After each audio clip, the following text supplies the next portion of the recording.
By the early 20th century, the automobile was a luxury few could afford, but one man's vision turned the horseless carriage into a vehicle for the masses, reshaping America and the world forever. This is the story of Henry Ford. Henry Ford was born on July 30th, 1863, on a farm in Springwells Township, Michigan, near what is now Dearborn. From a young age, he showed an extraordinary mechanical curiosity.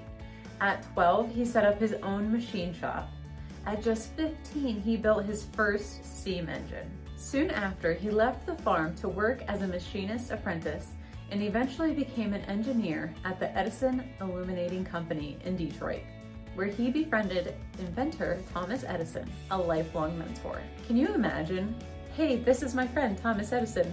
He made a thing called a light bulb, and eventually that'll be a part of what I'm making, a car, and it'll be a headlight. In the winter of 1893, Ford's fascination with internal combustion engines led him to build his first gasoline-powered contraption, a one-cylinder engine, on a work table in his home. A few years later, in June of 1896, that engine powered his first vehicle, the quadricycle, a simple four-wheeled machine with bicycle wheels. Ford briefly left his job in 1899 to start the Detroit Automobile Company, only to see it fail.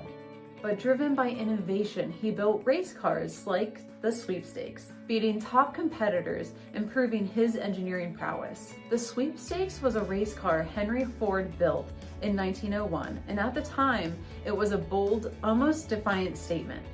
Visually, the car was extremely simple and utilitarian by today's standards. It had a bare metal frame, no body panels, exposed mechanical components, thin spoked wheels similar to carriage wheels, a basic seat mounted directly on the chassis.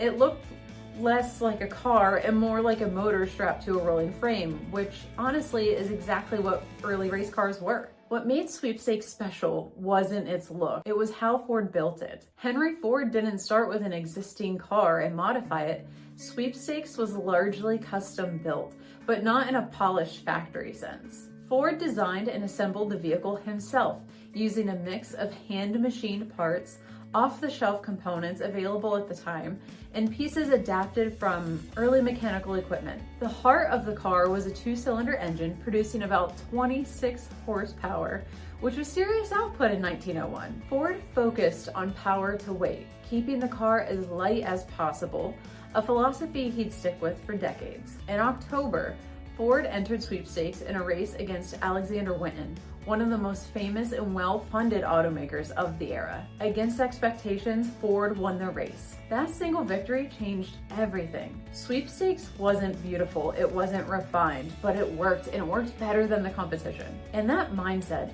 simple, efficient, purpose-built machines, would go on to define Henry Ford's entire approach to automobiles. The win proved Ford wasn't just a tinkerer, he was a legitimate engineer. Overnight, it gave him public credibility, investor confidence, and the momentum that eventually led to the founding of Ford Motor Company in 1903. With a group of investors and $28,000, about $1 million in today's money, he founded what would become one of the most influential companies in automotive history. In 1908, Ford introduced the Model T, a rugged, reliable car designed for everyday people. Demand skyrocketed.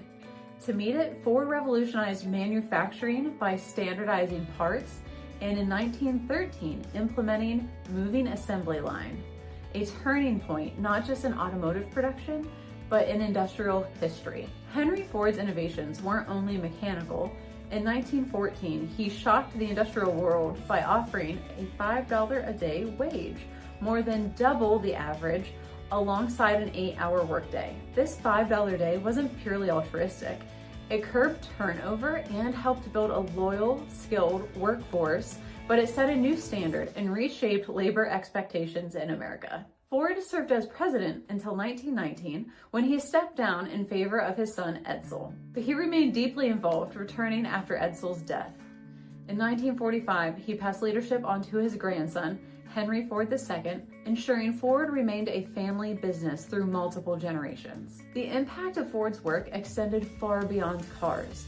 By making automobiles affordable, he helped accelerate the growth of suburbs, reshape economies, and power expansion of road networks. By the late 1920s, the Model T accounted for nearly half of all cars worldwide, an astonishing testament to Ford's vision. Visionaries often leave complicated legacies, and Ford's was no exception. His personal views sometimes drew fierce criticism. Through his newspaper, the Dearborn Independent, he published material that promoted anti-Semitic ideas, a stain on his reputation. Confronting both the triumphs and flaws of his life gives a fuller picture of the man behind the machines. Henry Ford died on April 7, 1947, at his estate in Dearborn at the age of 83. His funeral in Detroit drew mourners from across a transformed nation, one he helped shape. From a curious farm boy to one of the most influential figures of the 20th century, Henry Ford's story is one of ingenuity, ambition, and profound impact. His legacy lives on, not just in cars, but in how we work, live, and move.